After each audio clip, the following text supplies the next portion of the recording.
بسم اللہ الرحمن الرحیم۔ السلام علیکم پیارے دوستو، اللہ تعالیٰ تو آپ کو خوش خرم رکھے بمائے فیملی بمائے دوستان دے۔ میں استاد غلام رسول گزارش کرینا اج دا موضوع یہ ہے کہ بکریاں کو جڑی کھانسی آندی ہے اس دے بارے بھی میں تو نال مکمل شیئر کرینا، اس دا علاج بھی اور کھانسی آندی کیڑی وجہ دے کول ہوئے انہاں چیزاں دے اوتے میں تو نال ڈسکس کرینا۔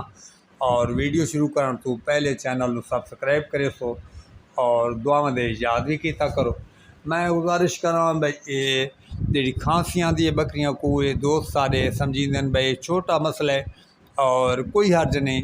تا میرے پیارے دوستو میں گزارش کراں بھائی کوئی بھی تساں بکریاں جلے رکھ دیو، چھوٹا کام نہیں سمجھنا۔ بکری دا کوئی مسائل ہے اس نو سیلف اور حل کرنا ہے۔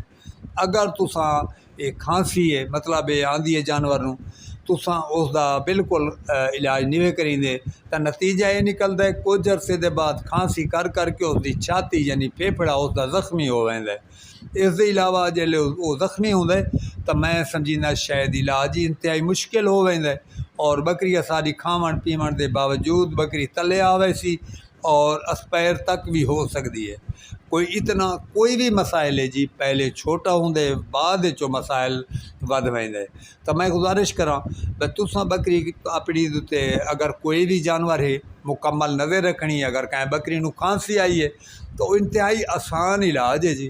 تساں کھانسی یقیناً دو ترائے چیزاں جڑیاں دی وجہ کولو کھانسی آندی ہے۔ نمبر 1 بکری کو دزی دھوڑ مٹی بکری دے اندر بہندی، وہ پھیپھڑے تے بہندی، وہ تھوڑا الرجی اس دی وجہ تے بن ویندی ہے، وہ جناب کھانسی آندی ہے۔ اچھا دوجا نمبر بلغم چھاتی دے تے آ ویندی ہے تھوڑی، جن انسان دی ہو ویندی ہے بکریاں دی انجار ہو ویندی ہے۔ تے اگر مطلب وہ وچ بلغم ویسی تو تھوڑا ہلسی تو وہ خارش تھی سی بکری نو اور کھانسی آسی تو یقیناً الرجی ہو سی وچ نال اثر۔ یہ چیز دوست یاد رکھیں، آج کل جی میں کوئی بھی مرض ہوندی ہے الرجی بھی ضروری نال حملہ کر دینی ہے۔ تو میں گزارش کروں کوئی اتنا لمبا چوڑا علاج نہیں، تساں دے دیو ایک روٹین ورک تو بکری زیادہ کھانسی کریندی ہے مطلب ایک روٹین نال کھانسی اس دی مسلسل ہے یعنی ہوراں بکریاں کولو زیادہ کھانسی کریندی ہے تو تساں اس کو انتہائی معقول اور سستا اور آسان جا علاج ہے۔ تساں اس کو جی سب تو پہلی گل ہے بلغم اکھاڑن والا شربت اچھا جہا مطلب سیرولین استعمال کر سکتے ہو۔ ہور بھی کوئی مطلب بلغم اکھاڑن والا اچھا جہا شربت استعمال کر سکتے ہو۔ اس دے علاوہ وینٹولین ضروری ہے نال شربت استعمال کرنا۔ اس دے علاوہ جناب گولی ایک الرجی دی تساں پاونی ہے بیٹنیلان یا مطلب زیلٹک یا ایول بیٹنی سول کافی یعنی کمپنیاں کوئی بھی اینٹی الرجی گولی وچ مکس کر دینی ہے۔ تھوڑے کول دو قسم دے شربت ہو سن، وینٹولین شربت اور سیرولین یا ہور کوئی کمپنی بلغم دی جناب بلغم اکھاڑن والی کمپنی مطلب یہ دو شربت ہونا ہے، دو چمچ ایک گولی اینٹی الرجی اینو جی تساں 2 کپ کعوہ بناونا ہے۔ یہ فل سائز بکری دی خوراک ہے، اون دے وچ پاونا ہے اور 2 کپ کعوہ انجانگو بناونے جنجا آپ خود پیون واسطے بنائیں ہیں، پانی چینی پتی یہ چیزاں پا کے اس دے بعد اس کو وچ پا کے وہ ٹھنڈا کر کے یعنی تازہ ہوئے، گرم نہیں دیونا، گرم دے سو بکری دا موہ سڑ ویسی اس کو بڑا جی تساں تحمل نالو بکری نو پلا دیونا ہے اور صبح و شام پل دیونا ہے۔ ہاں اگر تھوڑا بہت زیادہ مسائل یکدم ہو گئے تو ٹرائلنگ استعمال کرنا ہے۔ اگر اس دے علاوہ اگر نال اس کھانسی دی وجہ کولو کوئی بخار یا ہور مسئلہ ہے تو اس دا بھی یقیناً علاج کرنا ہے، لیکن کھانسی دا یہ علاج ہے۔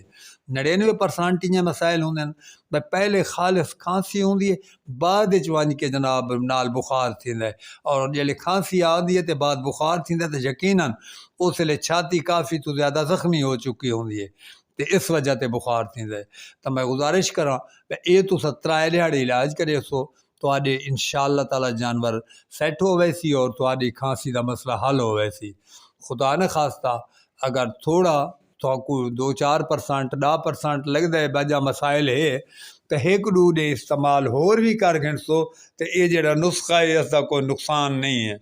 تو میں گزارش کرنا پیارے دوستو میرا ہمیشہ اصول ہے تو میں چاہنا بھائی دوستان دے یعنی ہر چیز گوش گزار کر کے دوستانوں یعنی یہ کچھ میرے کو علم ہے صحیح میں نے وہ دسایا ونجے اور دوست اس دے نال یقیناً اس کو آزمائے سن اور استعمال کرے سن تو انہوں نے جانوروں کو فائدہ پہنچی اور دعا دے سن۔ اور یہ چیز میں تھوڑا گزارش کراں بھائی پیارے دوستو، میں تقریباً ہر ویڈیو دوتے میں ہر چیز کو باریک بینی نال پیش کرینا رہنا، اور یہ میری ریکویسٹ ہے کہ تساں اس کو اگر سن دیو تو ویڈیو مکمل دے گی دی اور اس کو مکمل دھیان نال سن گی دا اور اس کو پلے بن گی دا ساری سریکی دی زبان ہے تو اس کو سمجھ گی دا تاکہ اپنے کہ جانور دا یہ مسائل بن دے تو اساں جناب وہ اپنا مسائل حل کر سکتے ہیں۔ اور یہ جڑا میں نسختوں دسائے اگر یہ جانور وڈے ہیں مطلب گائے بھینس وغیرہ انہوں مسائل ہے انہوں کو بھی دے سکتے ہیں۔ اور یہ چیز دوست سارے یاد رکھ سن بھائی گائے بھینس دا ایک بکری کولو یعنی 4 حصے دوائی ہوندی ہے، مطلب یہ انہوں کو ہی دے سکتے ہو۔ تو پیارے دوستو میرا مطلب صرف خالی چینل چلاونا میں قسم نالا تھا نہیں، میرا مطلب ہے دوست دیکھیں انہوں نے وہ اپنا ایک سارا نسخہ استعمال کریں اور انہوں فائدہ حاصل ہوئے۔ ٹھیک ہے جناب، دعاواں دے یاد کرے سو اللہ تعالیٰ زندگی وفا کرے تو آدھی آئندہ زندگی وفا کی تھی تو ضرور حاضر خدمت تھی سوں، دعا میں یاد کرے سو۔ اللہ حافظ۔